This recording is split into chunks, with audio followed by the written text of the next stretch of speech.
90% of Americans celebrate Christmas in one way or another, according to the Pew Research Center. The holiday began in the 4th century when church officials chose to honor the birth of Jesus. But several customs we've come to associate with modern-day Christmas actually evolved from ancient pagan traditions celebrating the winter solstice. Historian Kenneth C. Davis is the best-selling author of the Don't Know Much About series, which we love. Welcome back to the table. Merry Christmas to you. Merry Christmas to you. It's always a pleasure to be here. So this is something I've always been fascinated by because the Bible never talks about the date of Christ's birth, yet we celebrate December 25th. Why? Well, primarily because in ancient Rome, there was a feast called Saturnalia that celebrated the solstice. What is the solstice? It's the day that the sun starts coming back. The days start getting longer. And most of the traditions that we have that relate to Christmas relate to the solstice, which was celebrated in ancient Rome on December 25th. So, when Christianity became the official religion, in a sense, in Rome, they were able to fix this date, which some scholars say may be earlier than that. There's a little discrepancy about it, but there's no question that the fact that it was celebrated in Rome as an important day with gift-giving, candle lighting, and singing and decorating houses really cemented Christmas as December 25th. You always say you don't know much according to your books, but do you know why we have a Christmas tree as opposed to a bunch of hydrangeas, which I think are really pretty? This is another puffy and pretty. This is another. How about that, Ken? This is another pagan tradition. So Christmas is really about bringing out your inner pagan. The Christmas tree really comes to. Who knew we had an inner pagan? Yes, yeah. Which of the wise men said that? I can't remember. Well, it's like Halloween and a lot of other things we do. These all predate Christianity. But in the Norse world, Germany, the Scandinavian countries, where winter was really serious and the solstice was really an important idea, they celebrated the return of life by celebrating an evergreen tree. When Christianity came in, they started to use the evergreen tree, the pagan symbol, as a symbol of the tree of paradise. And they started to hang an apple on it. So little red balls on green trees. Oh, that's getting the ornaments. Picture here. That's where the idea for ornaments So came all from. of these things really celebrate the idea that light and life are coming back into the world, which is essentially what Christmas means to Christians across the world. Right, and mistletoe?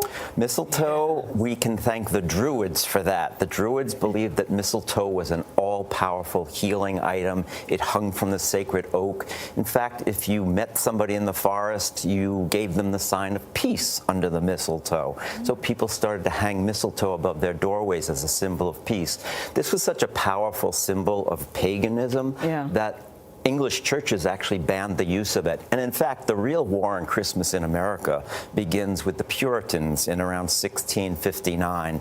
They knew all of these things, the date, the traditions were pagan ideas. The Puritans banned Christmas for about 20 years in America before the celebration became just too popular. You'll be glad to know all of your answers today were correct. You know a lot. You know a lot, Kenneth C. Davis. Our fact checker over here. Yes. Merry Christmas at the table. And this does not take away. We're not the Grinch spoiling it here. It still has all the meaning that it has, but we can celebrate it and understand where these things come from. Good day to you with your favorite grandchildren. I look forward to that one day. That clip is from CBS Morning News from December 25th, 2018. They were interviewing Kenneth Davis, historian and author. He's the author of the Don't Know Much About books, is a series, apparently a series of books. I'm kind of intrigued to want to go get it. So we will share a link to that broadcast. It was found on YouTube, and his information. Hello, this is Gina. And this is Don. And we're with Focused Healthy Family. This is podcast number 33, and today we're talking about holidays. All kinds of holidays. But before we get into that, let's hear a word from our sponsor.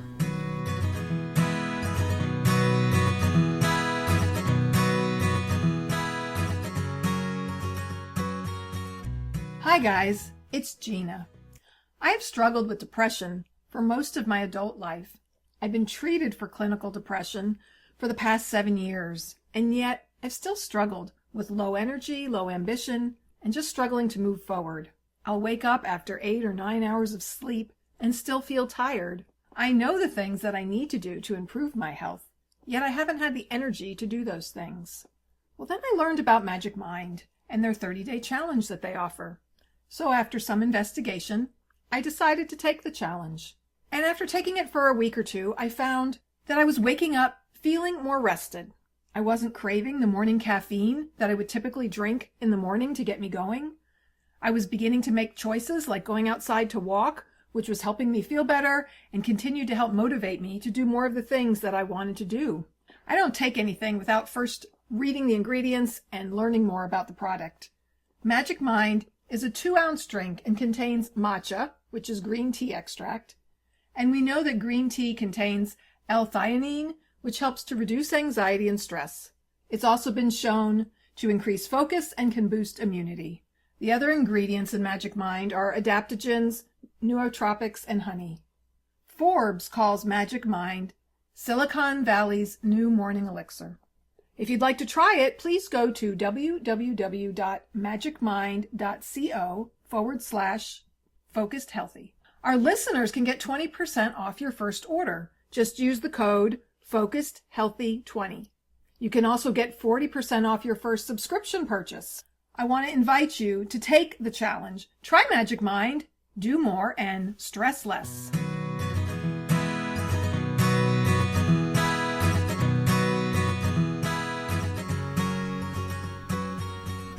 And we're back, talking about different holidays. I think last time we talked about different ones around the world, okay? And this is more just about, and we were talking specifically, I think, Christmas then, but now we're kind of ranging out into other holidays. Yes, I don't remember talking about different holidays around the world last time. We talked about different ways of doing Christmas. Oh, okay, not different holidays around the world. Well, yeah, but how they... different places in the world, how they celebrate Christmas. So we are recognizing that not everybody celebrates Christmas, and that's okay. And as parents, it's our job to show respect for all people and all beliefs. And by learning about other holidays and understanding them better, it's a way of showing respect. Even no matter what our beliefs are, you can also honor that other people have different beliefs. And so we'd like to share a little bit about some other holidays that we've learned about. That's my job. And I have the paperwork here to show it. So you might hear the ruffling of papers, because I know that was one of the things but I wanted to do a little research and kind of learn about them. And it was really interesting to learn about them and understand them more. The first one I did was Ramadan, and that is a Islamic holiday. And it's about fasting, prayer, reflection, and it's also about community. There's 5 pillars of it, and fasting is one of them. Profession of faith is another one. Prayer 5 times a day, and giving alms to charity, and then finally the pilgrimage to Mecca, which I didn't realize was in part of Ramadan. And it starts, it runs depending on, I think it's something to do with the cycles of the moon, actually. Mm-hmm. That would make sense. And so it varies on its date. And I've seen them as early as February, but going up and as late as May, as I was looking at the different history of the dates and stuff. So I thought, they fast from sunrise to sunset, basically. So they eat their meals. They have to eat their meals very early in the morning when it's still dark out, or they do it late at night. Let's see. And the end of it, they have a celebration, and I hope I can say this right. And let me make a kind of a I don't know what I'd call it, just to say that I hope that in what disclaimer, thank you, that I'm not. Hopefully, I want to do any of this in disrespect of any of these holidays and these religions. Yes, we'd love to hear from you. We'd love to interview people who celebrate these different holidays and religions.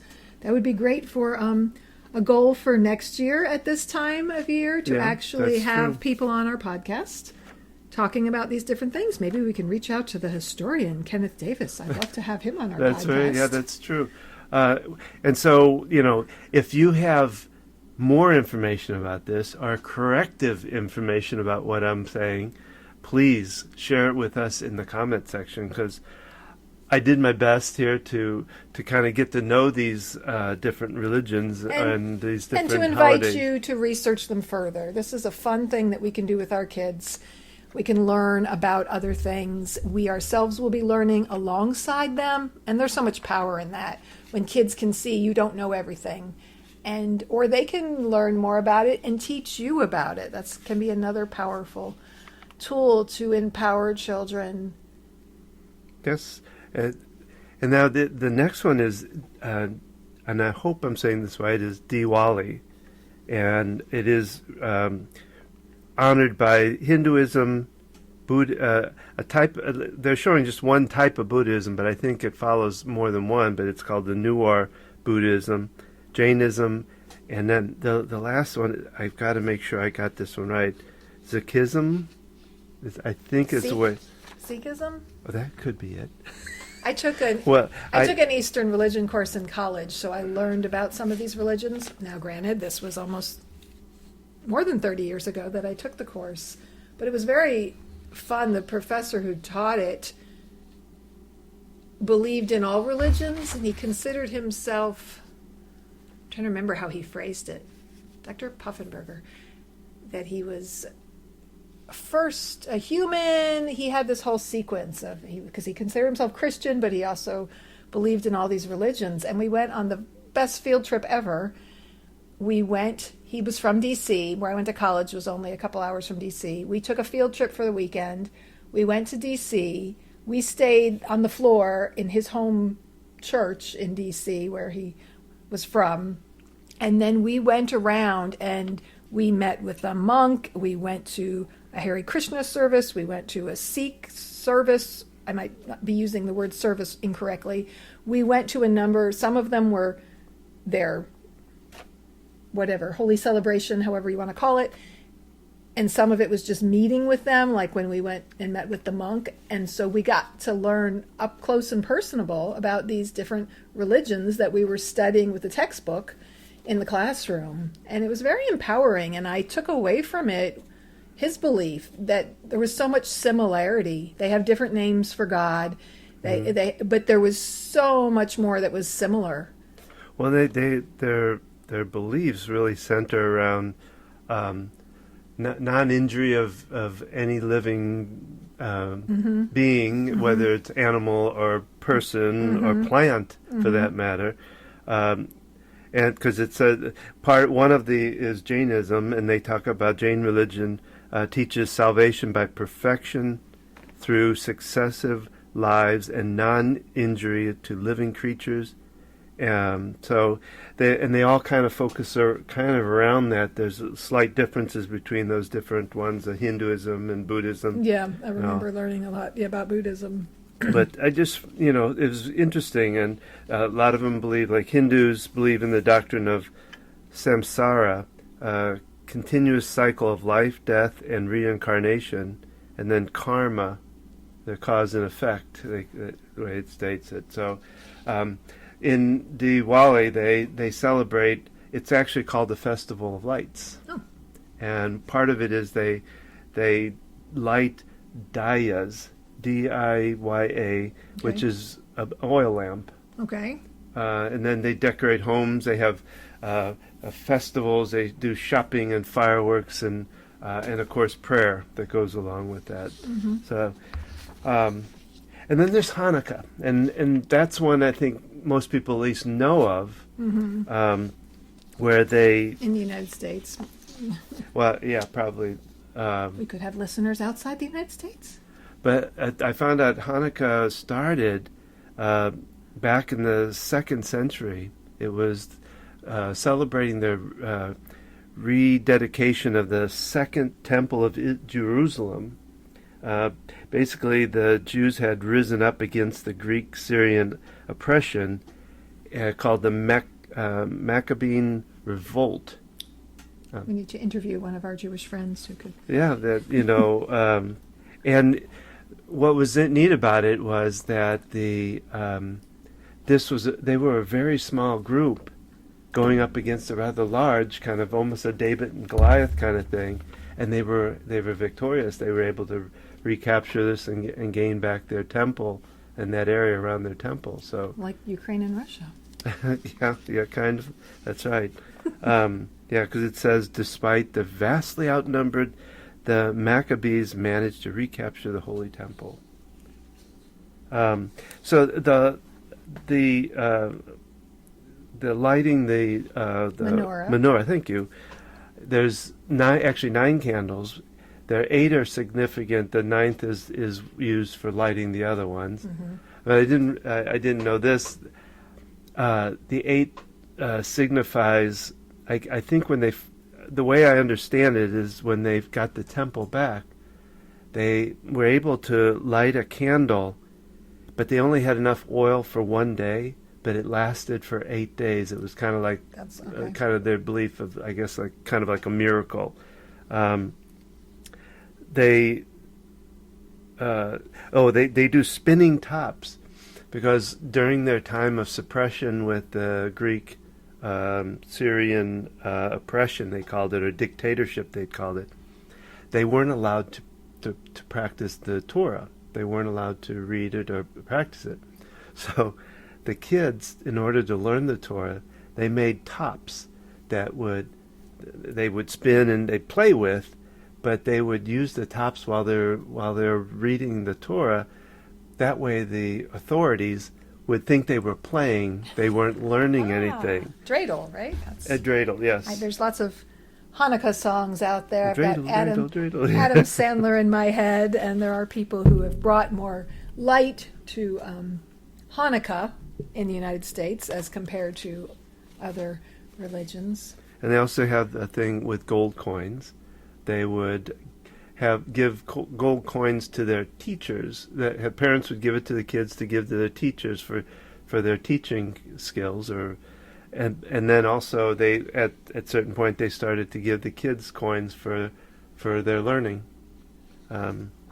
So lots of interesting traditions and understanding where things come from, and when do you have the dates of when Hanukkah is celebrated? It starts I believe it starts here again. I thought I had it written down. I want to say it starts the day after Christmas, the 26th. Am I wrong with that? I might be. I might be getting them mixed up. No, you're. That's Kwanzaa. It is wrong. Kwanzaa. Yeah, that's exactly right. That was the next one I was going to talk. Yeah. So forget that. If you have the dates, let us know. I know it comes before Christmas. A lot of information I had to take in here. Yes, you're learning about a lot of different. Well, you bring up Kwanzaa, and that one I thought was really interesting, because it was started by an American black gentleman, Maulana Karenga, and it was started in 1966, and came off of the Watts riots of the 60s. Tell us about the Watts riots. Well, I don't. it was a. Let's see if it says it here. I'm trying to remember. You explained it to me earlier. Well, it was just a riot that went on in the 60s, but I'm trying to remember whether. Part of me wants to believe that it had to do with the, Martin Luther King dying, getting killed. Okay. And it came off of that, I think, but I didn't look that up, so I'll have to research that. Oh, okay. I guess I was talking with Lexi in the car about some other riots that happened, so maybe I'm mixing up stories. I'm really thinking that's what it was. And again, I apologize. Okay. I didn't research that. I just remembered someone explained a riot to me, but now I'm thinking it was the one she was telling me about. Well, it was interesting, his beliefs on some of this. He wanted to have a holiday specific to the African American population, and he also believed that as it's quoted here, you must have a cultural revolution before the violent revolution, which I thought was interesting. It kind of falls in line with Dr. King's belief in nonviolent, protests and all. And the Kwanzaa derives its name from Swahili phrase Matunda ya Kwanzaa, meaning first fruits, and it's a festival in South Africa where they celebrate the first harvest, I believe. And it also, I think, has some play with the solstice, the southern solstice, which I think this runs, like I say, after after Christmas. Theirs would be the reversed on the southern hemisphere, right? They would be, their summer is our winter. Yeah. So when we're having winter solstice, they're having summer solstice. Do I have that right? That would probably be right, because like I said, it was 26th of December. December. The day after Christmas. You were telling me a little bit about these riots, because I remember you saying that he felt Christmas was aimed for white Well, yeah, people. He believed Jesus was psychotic, and that Christianity was a white religion that black people should shun. So he had a little bit of a radical kind of thought about it. But it relates to intrinsic bias and his experience, and so. Well, I want to just kind of he based a lot of it on 7 principles. And Okay. so the first one is, and there's names these, but I can't pronounce them. But the first one is to strive for and to maintain unity in a family and community. Second one, to define and name ourselves as well as create and speak for ourselves. Mm-hmm. Third is to build and maintain our community together and make our brothers and sisters' problems our problems, to solve them together. Number 4 was to build and maintain our own stores, shops, and other businesses, and to profit from them together. Number 5 was to make our collective vocation the building and developing of our community in order to restore our people to their traditional greatness. Mm-hmm. And 6, to do always as much as we can in the way we can in order to leave our community more beautiful and beneficial than we inherited it. And finally, to believe with all our hearts in our people, our parents, our teachers, our leaders, and righteous and victory of our struggle. Yeah, I remember learning about Kwanzaa. I don't know if it was through Unity of Charlotte or through studies I did with the kids in our homeschool journey. We did a lot of different projects with our eclectic group of secular homeschoolers that we were part of. And one program? What's the word I'm looking for? You talking about TV programs? Yeah. Something that we did was we learned about different religions by going on field trips and visiting them. I forget which of the moms started this, but each of us set up. I remember going to the Quaker church. We went to a Hindu temple. We had members who actually were members there. I know we missed the Jewish temple because you were recovering from a heart attack.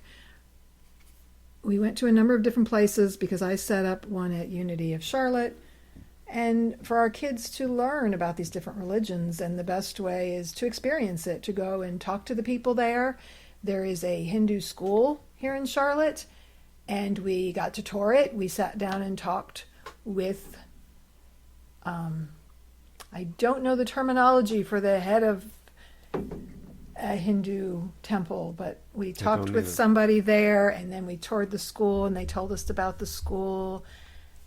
And so it was quite an experience because the classes were going on with the kids, and we're taking our young elementary, middle school age children to these experiences and opening up a conversation, a discussion about this with our children.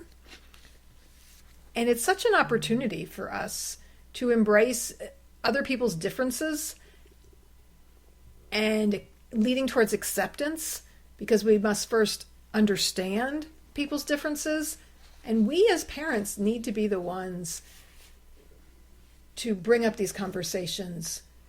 They learn so much by our example not to get political, but this is kind of where the division in the country comes from, is things get passed down. Stereotypes, belief systems, they get passed down from one generation to the next. And the only way to break that cycle is through knowledge and education. People fear what they don't understand.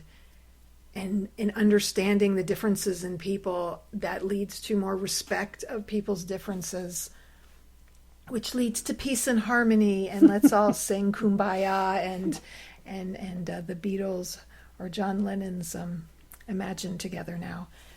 And I mean that in all seriousness, that it's so important that we help change these cycles of hate and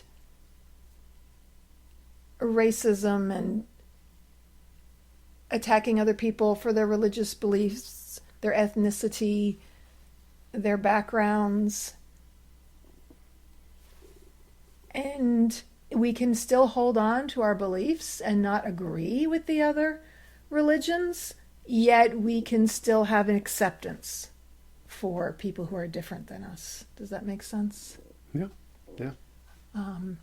So I invite you to think about that, no matter what your beliefs are and where you're at with your journey, with your children, whether you attend a religious service, whether you are agnostic or atheist, or however you identify with beliefs or non-beliefs, is acceptance of other people and their differences, including those who are agnostic or atheist, that there's a place for all of us here.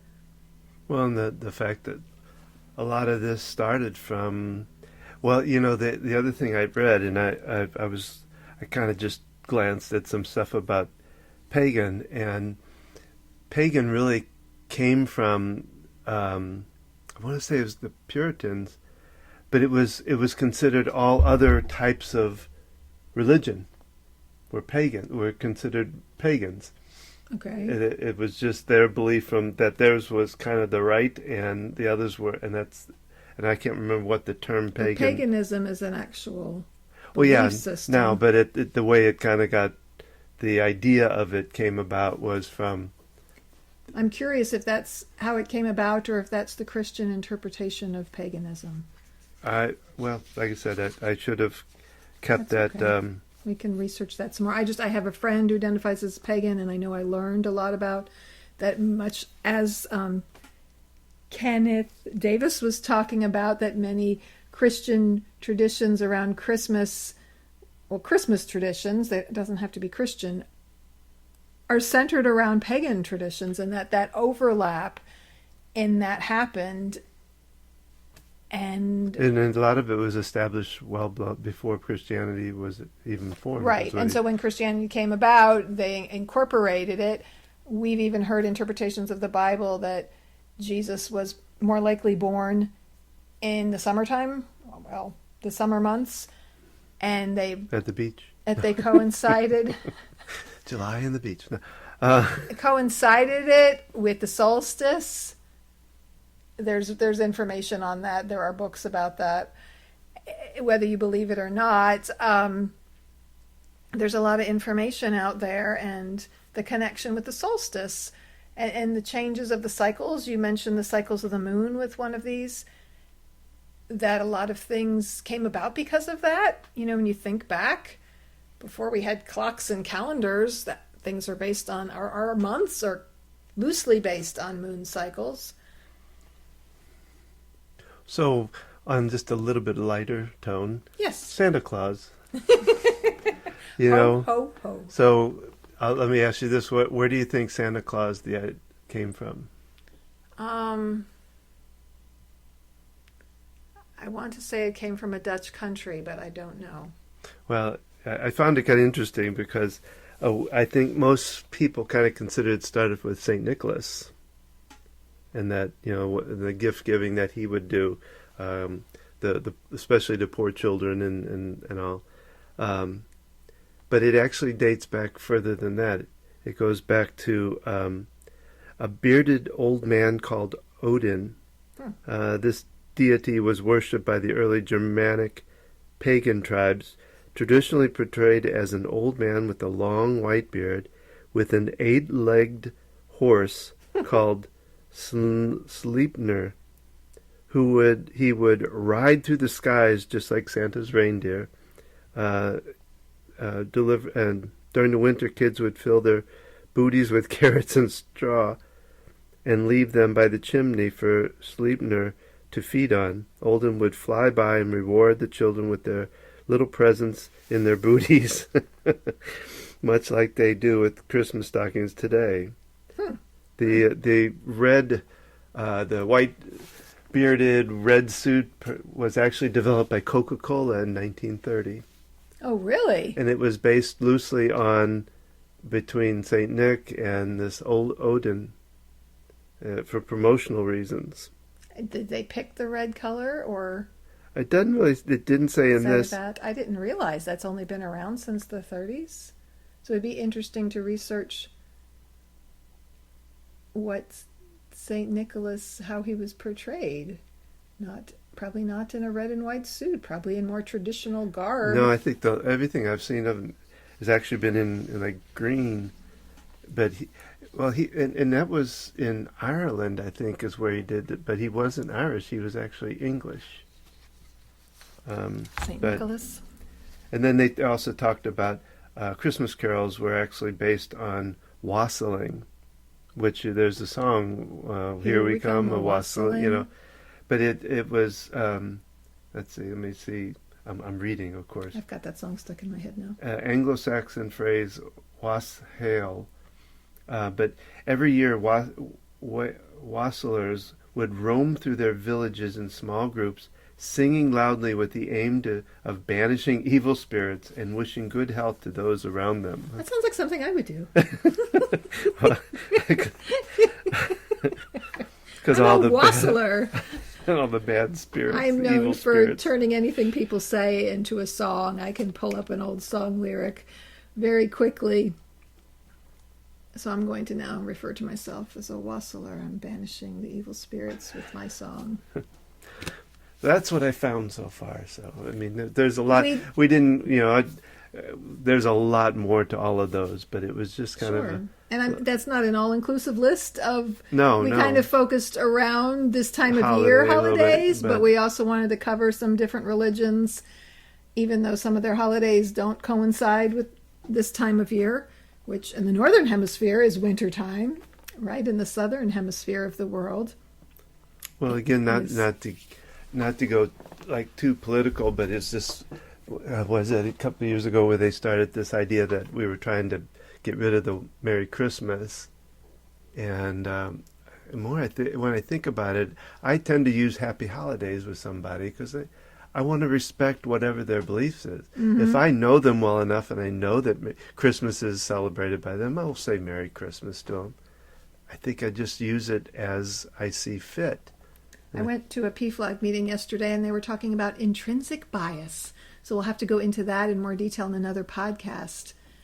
But realizing that we have biases, and so people are fearful of them trying to banish Christmas and Christianity, when we're not trying to banish it, we're trying to embrace everyone and being inclusive by saying Happy Holidays. And if someone celebrates Merry Christmas, you could wish them a Merry Christmas, a Happy Hanukkah, a Happy Kwanzaa, or a time of no holiday celebrated, because there are religions that don't celebrate holidays. Maybe it's we don't worry about greetings as much as we are concerned about how we celebrate them, how we enjoy them, how we make it, a celebration for everybody. Right, and that can be difficult to do because there are different cultures and different belief systems, and there's overlap, but there's also differences in those beliefs that can cause a clash. And I think it's important we see it as embracing all people and not as trying to banish one. Well, because and to think about it, because it even talked about Christians initially were persecuted for celebrating Christmas. Right. And so having it around the solstice gave them opportunity to celebrate it without the possibility of persecution. So that I thought that was interesting. Yeah, there's lots of different nuances and understandings about different religions, and most of them experienced some form of persecution, whether it was government related. And so there's just lots of great information and insight that we talk about, looking at our traditions in another podcast and adding in new traditions. I discussed that in a recent blog. And prioritizing what's most important. What do we need to let go of this time of year? What is important? And creating new traditions, especially maybe if you have a blended family now, if things have changed as far as relationships, whether it be marriage, divorce, remarriage, family dynamics changing, a spouse who's no longer with us, you're now a single parent, whatever the change of the situation is, you can start a new tradition to be able to move forward with that. And this is one idea, is to learn about other holidays and other celebrations. And it makes a great discussion. Even with young kids, you can bring it up and give them the opportunity to share what they think of. What do you think Hanukkah is? And let them go on and on. Don't correct them. Allow them to share their belief. And depending on their age, their developmental level, inviting them to learn more. Going online together is a great way to do that. Going to the library and getting a book, the old school way.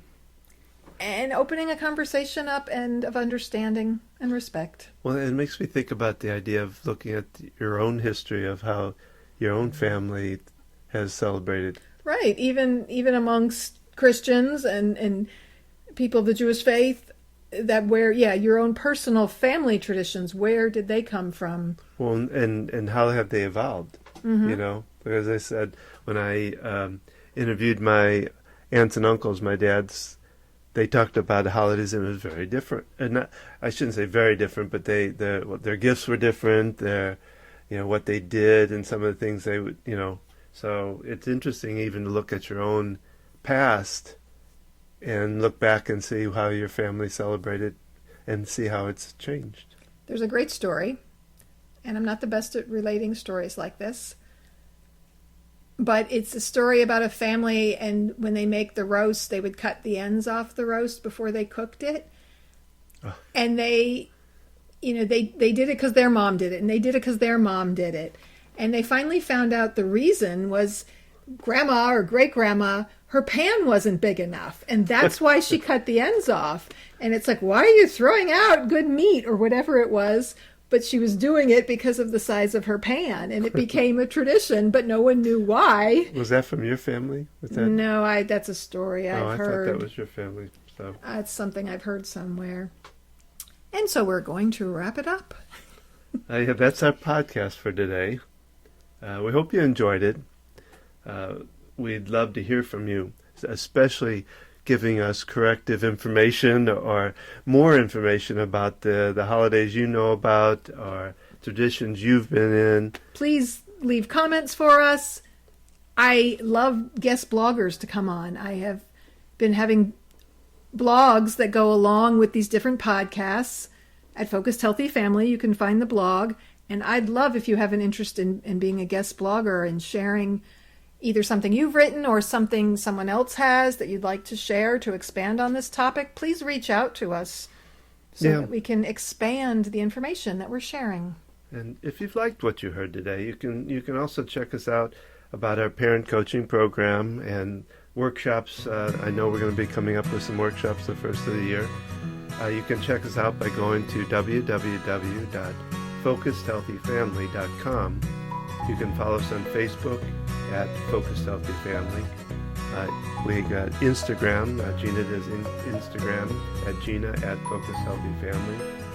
Also our blogs. You can find links to all of these things on our Focused Healthy Family website.